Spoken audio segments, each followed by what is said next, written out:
దాశరథి కృష్ణమాచార్య గారి రచనలు చూద్దాం. దాశరథి కృష్ణమాచార్యులు మరియు దాశరథి రంగాచార్యులు ఇద్దరు ఉంటారు కాబట్టి కన్ఫ్యూజ్ కాకుండా ఒక ఎగ్జామ్ టిప్ ఏంటంటే తిమిరంతో సమరం. తిమిరం అంటే ఏంటిది? రాత్రి అని అర్థం.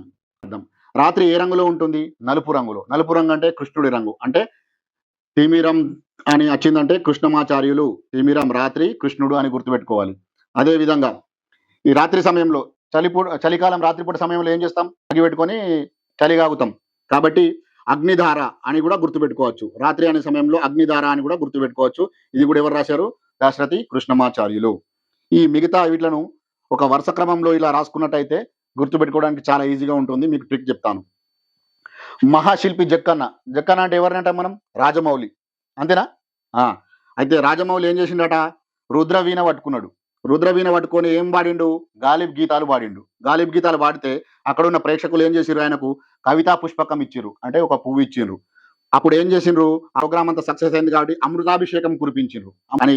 ఈ విధంగా గుర్తుపెట్టుకున్నట్టయితే ఈ కృష్ణమాచార్యులు గారు రాసినటువంటి అన్ని పుస్తకాలను గుర్తుపెట్టుకోవచ్చు. ఇంకో పుస్తకం మహాంధ్రోదయం.